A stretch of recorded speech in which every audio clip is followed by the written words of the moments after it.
बराबर हमको करोगे कि नहीं करोगे? अगर नहीं करते हो तो तुम्हारे हिंदू धर्म को, तुम्हारे परंपरा को और तुम्हारी इस व्यवस्था को मैं लात मारता हूँ। नहीं चाहिए जिसमें हमारे बाप दादा को नीच तुच्छ बनाया, हमें बना रहा हो, फिर पता नहीं कब तक बनाओगे। ये 100-200 साल पहले जो हमारे ब्राह्मण समाज था, इतना बड़ा प्रतापी था, इतना बड़ा वर्चस्व था कि भगवान राम जिसको आप बोलते हो ना, वो एक अदना ब्राह्मण का पैर छूने के बाद ही नींद सैया पर जाता था। रामचरितमानस में लिखा हुआ है कि ये नींद बस चैन। यहाँ तक आप सोचिए कि शिवाजी महाराज छत्रपति साम्राज्य का स्थापना करने के बाद ब्राह्मण कहता है तुम शूद्र हो, तुम राजाभिषेक के अधिकारी नहीं हो, और शिवाजी उसको मान लेते हैं। दूसरा एक इम्पॉर्टेंट आप लोगों को बात बताता हूँ। प्रथम राष्ट्रपति जो आपके आदिवासी समाज की द्रौपदी मुर्मू जी जो अभी अभी राष्ट्रपति बनी है, उस पोस्ट पर भारत के स्वतंत्रता का प्रथम राष्ट्रपति जब राष्ट्रपति बनने गया तो ब्राह्मणों ने कहा कि तुम शूद्र है, राष्ट्रपति नहीं बन सकता है। ओ राजेंद्र प्रसाद, डॉक्टर राजेंद्र प्रसाद 101 ब्राह्मणों का काशी में पैर धोने के बाद उस पानी को पिया और शुद्ध हुआ, तब जाके राष्ट्रपति बना है। और वो राष्ट्रपति ब्राह्मणों के वर्चस्व को मान लिया। आज वही दोहराया गया है। द्रौपदी मुर्मू का लोगों ने शुद्धिकरण किया है। आज भी ब्राह्मण अपने वर्चस्व को कायम रखना चाहता है। मैं आप लोगों से पूछता हूँ कि आप भी उसको बहुत इज्जत देते हो, मानते हो, क्यों? किस कारण से? उसने क्या किया है? कौन से बुद्धि वो उसके पास है? क्या आविष्कार किया? लाखों करोड़ रिसर्च है, आविष्कार है, उसने क्या दिया है आपको? आप सोच सकते हो कि जहाँ पर हमारे देश में, हमारे हिंदू धर्म में, जहाँ पढ़ने लिखने को, बड़े बड़े अच्छे लोगों को पढ़ने को रोका गया, उसी समय ब्रिटिश लोगों ने, अंग्रेजों ने अंधों को पढ़ने के लिए रिसर्च करके ब्रेल भाषा का आविष्कार किया, गूंगों को पढ़ने के लिए आविष्कार किया। और हमारे देश में जिसको हम कहते हैं ब्रह्म को जानने वाले, बुद्धि के दाता, देश के भाग्य विधाता, कहते हैं कि वेदों में हमारा विज्ञान छिपा है, उन्होंने हमें पढ़ने को रोक दिया। कितना अंतर है बताइए। हम इंसान हैं, यहाँ के लोग इंसान थे, मानवता के लिए कलंकित थे, अपराधी थे, जो शिक्षा को वंचित किया, लोगों को पढ़ने को रोका। आप सोच सकते हैं जिन्होंने शिक्षित हुआ, जिन्होंने लिखा भी, और जिन्होंने आपको वेद दिया, ज्ञान दिया, बुद्धिमानी दिया, उन्होंने क्या क्या दिया है। कहते हैं कि हनुमान जी सूर्य को निगल गए, क्या मान सकते हो? रामचंद्र जी जो जिसको राम राम बोलते हो, वो खीर खा के पैदा हुए, मान सकते हो? कोई मछली से पैदा हो रहा है, कोई मगरमच्छ से पैदा हो रहा है, कोई कान से पैदा हो रहा है। एक पार्वती नहा रही थी, इतना मैल निकला, इतना मैल कि वो गणेश पैदा हो गए। पार्वती के मैल से पुत्र पैदा होता है और बाप को पता ही नहीं, बाप जाके लड़ जाता है, बाप गर्दन काटता है और गर्दन को फिर हाथी से जोड़ देता है और वो फिर जिंदा हो जाता है। आप उसको मान भी रहे हो। बाहर है दुनिया, बाहर है आश्चर्य, बाहर है हमारा देश। कहते हैं कि पृथ्वी कछुए के पीठ पर टिकी हुई है, सूर्य जो है रथ के साथ चलता है, रवि समेत ताके हो, पृथ्वी अचल है क्योंकि पृथ्वी चलती है। क्या क्या भड़ोसला लिखा है। और ऊपर से क्या कहते हैं मालूम है? हमारा विज्ञान, हम इतने विद्वान थे कि हमारे पास पुष्पक विमान था। और क्या कहते हैं? संजय की दूरदृष्टि थी, गणेश की प्लास्टिक सर्जरी थी। अरे उन गधों से पूछो, जब इतना तुम्हारे पास विद्वान था, इतने ज्ञान था, तो तुमने जो है अपने संडास को ढोने के लिए सर के ऊपर हलखोर जात कैसे बना दिया? ढंगी जात क्यों बना दिया? क्यों नहीं पैखाना बनाने का तुमने ज्ञान नहीं था तुम्हारे पास? अपने को ढोने के लिए डोली एक जात बना दिया, कहार। धोबी से कपड़ा धोलाने के धोबी जात बना दिया। बैलगाड़ी, अपने को ढोने के बैलगाड़ी नहीं थी, गधों को एक डोली ढोने के लिए बना दिया। और कहते हैं पुस्तक में। आप विश्वास कर सकते हो? आप मान सकते हो कि ये था? ये सब ढकोसला है, बेवकूफ़ी भरा है। और इतना बेवकूफ़ी भरा संस्कार, इतना बेवकूफ़ी भरा इतिहास, इतना बेवकूफ़ी भरा ज्ञान हमको दिया है, और वही हम आज तक होते। अब बता दो, एक चीज में कुछ भी हारने को तैयार हूँ। लाखों करोड़ रिसर्च है कि नहीं है? है कि नहीं है? लाखों करोड़ मेडिसिन में है। हमारे पढ़े लिखे भाइयों से मैं पूछ रहा हूँ, इंडस्ट्री में है, कल कारखानों में है, आपके मोबाइल में। तो एक बाग से, मैं तो टेलीफोन का इंजीनियर हूँ, एक टेलीफोन बाग से इस तरह का मोबाइल बन गया है, उसमें हजारों रिसर्च किया गया है। इस तरह से पूरे देश में हजारों वैज्ञानिक हैं, रिसर्चर हैं, जो सब नास्तिक लोगों ने किया है। आस्तिक लोगों ने कभी आज तक एक भी बड़ा काम नहीं किया, कोई विद्वान आस्तिक नहीं हुआ, सब इन नास्तिकों की देन है। और हम उन्हीं को जो है नास्तिक कह के गाली देते हैं। आप बताइए, एक भी आविष्कार हमारे यहाँ के जो तथाकथित बुद्धिमान जो कहते हैं ब्रह्म को जानने वाले, एक आविष्कार किया इन्होंने? हमारे देश का एक भी बताइए विज्ञान वैज्ञानिक पैदा हुआ? क्यों नहीं हुआ? क्यों नहीं इस पर आप सोचते हो? हम बड़ी बड़ी बातें हाँकते हैं, लेकिन क्यों नहीं किया, क्यों नहीं आविष्कार हुआ? यहाँ के लोग, बता दे रहा हूँ आपसे, ये हमारा भारत देश जो है विश्व का सबसे बढ़िया देश है।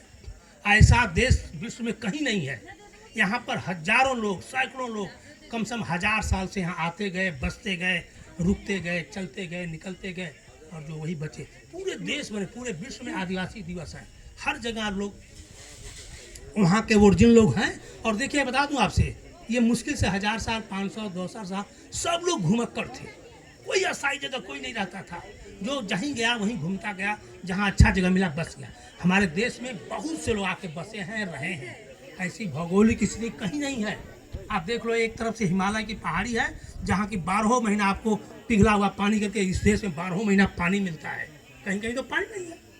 एक 3 तरह समुद्री संपदा है, हर तरह की वायुमंडल है, हर तरह के आपके मिट्टी है, हर चीज पैदा होता है यहाँ। ऐसा देश अब आप पता लगा लीजिए, इसका देश विश्व में कहीं नहीं है।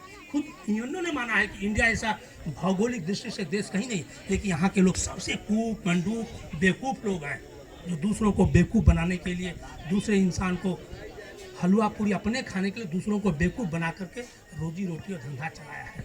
ये बहुत बड़ा दुर्भाग्य है और हम लोग आज भी नहीं समझ पा रहे हैं। इसलिए मैं कहता हूँ कि आज के बाद आप ये मान के चलो कि किसी भी तरह से ब्राह्मण, क्षत्रिय, वैश्य आपसे उच्च नहीं है।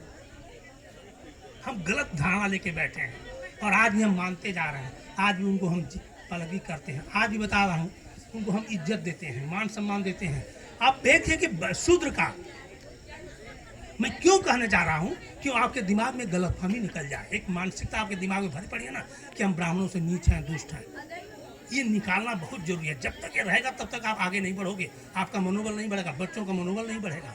आप सोच सकते हैं कि कुम्हार का लड़का 12 साल, 15 साल, आज की बात नहीं कर रहा हूँ, 100-200 साल पहले आप सोचिए कि कुम्हार का लड़का रिसर्च करके 12 साल का लड़का तरह तरह के बर्तन बनाता था और वही बर्तन से ब्राह्मण अपना पेट पालता था। लोहार और बढ़ई का लड़का बढ़िया बढ़िया फर्नीचर बना करके, खाट बना करके, चारपाई बना करके उसी ब्राह्मण को देता था। यादव का लड़का दूध पैदा करके दे। आप सोच सकते हैं 200 साल पहले कोई ब्राह्मण गोबर फेंकता रहा होगा? बताइए, फेंकता रहा गोबर? लेकिन उसके पंडोहे में दूध की नदी बहती थी, सब लोग सुने हैं। इसलिए बहती थी कि मान लीजिए एक जजमान गया 5 लीटर दूध दे के आ गया, उसने रख लिया, और दूसरा जजमान गया तो कहता नहीं है अरे पहले वाले जजमान दे गए, तुम लेके जाओ, उसको भी रख लेता था और जितना पीता था, पछता था, बाद में फेंक देता था, निकाल देता, वही पंडोहे में बहता था। सोचिए, ये हालत नहीं है। पैदा नहीं किया लेकिन दूध बहाता था, हमने दिया। और बताइए कि हमारे बच्चे जो शूद्र के हैं, SC ST OBC के हैं, चाहे वो यादव, कुर्मी, कोरी, पासी, तेली, आदिवासी जो भी है, तरह तरह के कर्म करके, मेहनत करके, परिश्रम करके हजारों साल से इस देश को, धरोहर को, प्राणी जाति को बचाया है।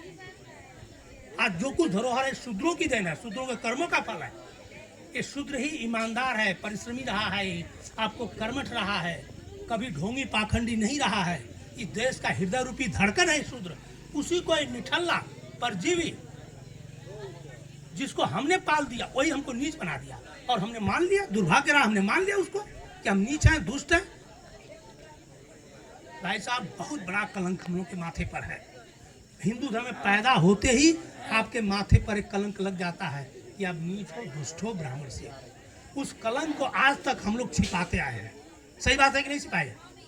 आज तक छिपाते आए हैं और वो ट्रांसफर हो रहा है। हमारे बाप दादा भी नीच दुष्ट पापी थे, आज भी वैज्ञानिक बन जाए तो तुम हमें बराबर करोगे कि नहीं करोगे? सवाल सही है कि गलत है? सही है कि गलत है? बताइए, बराबर हमको करोगे कि नहीं करोगे? अगर नहीं करते हो तो तुम्हारे हिंदू धर्म को, तुम्हारे परंपरा को और तुम्हारी इस व्यवस्था को मैं लात मारता हूँ। नहीं चाहिए जिसमें हमारे बाप दादा को नीच तुष्ट बनाया, हमें बना रहा हो, फिर पता नहीं कब तक बनाओगे। ऐसी परंपरा को हम लात मारते हैं और आप लोगों को कहता हूँ कि इसको भी लात मार दो। कोई जरूरत नहीं है रखने की, जहाँ नीच बनने की परंपरा बनी हुई है, कभी नहीं आप हो सकते। ये हिंदू धर्म की आत्मा है, आस्था है। ऊंच नीच, छुआछूत, भेदभाव हिंदू धर्म का हृदय है, हार्ट है। आज बताइए 75 साल होने जा रहा है, हम स्वतंत्रता दिवस मनाने जा रहे हैं। 75 सालों में दुनिया भर के रिसर्च हो रहे हैं, सबकी समीक्षा हो रही है, आरक्षण की हो रही है, संविधान की हो रही है। अरे छुआछूत, ऊंच नीच, भेदभाव की और हिंदू धर्म में बुराइयों की समीक्षा क्यों नहीं हो रही है? क्यों कर रहा है, क्यों नहीं कर रहा है? तो नहीं कर सकते। आपको मालूम है पिछले 8 सालों में जो सरकार आई है वो सिर्फ और सिर्फ वो किसको क्या कहना है कि हमारा जो वर्चस्व था 500 साल 800 साल वो धीरे धीरे खत्म हो रहा है। कुछ मुगलों ने कम किया, कुछ अंग्रेजों ने आके बहुत से कानून किया कि बाबा साहब अम्बेडकर ने संविधान बना के पूरा ध्वस्त कर दिया। आपको मालूम है आर्टिकल 13 कहता है कि 26 जनवरी 1950 के बाद जो भी परंपराएं, जो भी रीति रिवाज, धार्मिक अनुसंधान चल रहे हैं उसमें भेदभाव है, आज के बाद ध्वस्त कर दिया जाता है। 26 1950 के बाद टोटल पाखंड बंद कर दिया गया है। यहाँ तक शादी विवाह भी अब ब्राह्मण से कराने का पाखंड है, बंद कर दिया गया है। आप किसी भी समय शादी कराइए, हिंदू धर्म से कराइए, मुसलमान कुरान से कराइए, चाहे आपके बौद्ध धर्म से कराइए, तलाक किसके पास जाते हैं?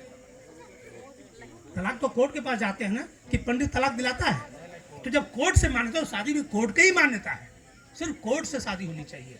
ब्राह्मण अगर शादी करा रहा है और सही में संविधान लागू हो जाए, आप कंप्लेन कर दो तो अरेस्ट हो जाएगा, वो नहीं करा सकता है। इसलिए मैं कह रहा हूँ कि इन सब व्यवस्थाओं के ऊपर हमें और आपको सोचना पड़ेगा।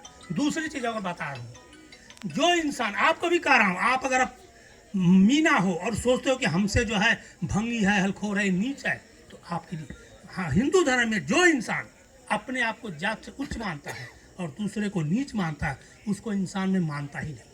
वो मानवता के लिए कलंक है, वो अपराधी है। अपराध कर रहा है हिंदू धर्म का हर इंसान कर रहा है, भोग भी रहा है। ये क्या कहता है? अरे भाग्य और भगवान के ऊपर कर्म में लिखा हुआ इसलिए भोग रहा हूँ। सड़ रहा है बुढ़ापे में क्योंकि कुकर्म करते आया है।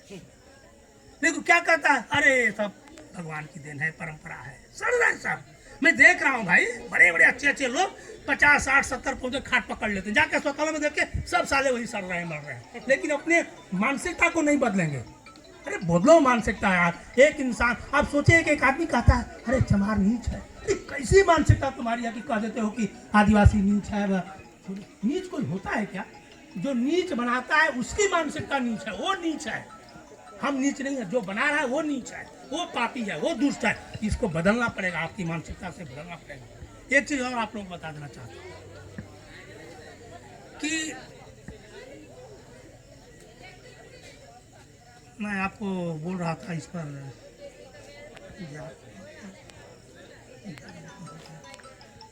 जो इंसान जो है, अभी बात उठी थी भगवान की, कोई कह रहा था कि अगर कर भी दिया तो क्या बिगड़ गया। मैं ये सवाल आप लोगों से पूछ रहा हूँ कि जो देवी देवता भगवान 100-200 साल पहले, आज भी पता नहीं आप लोगों को राम के, कृष्ण के अच्छे मंदिर में आप लोगों को जाने देते हैं कि नहीं जाने देते हैं, मुझे नहीं पता है। लेकिन मैं देख रहा हूँ कि अपने यूपी बिहार में तो चमार को, मुसहर को, डोम को, आदिवासियों को मंदिर में जाते हुए बेचारे मार खाते हैं, मार पड़ती है।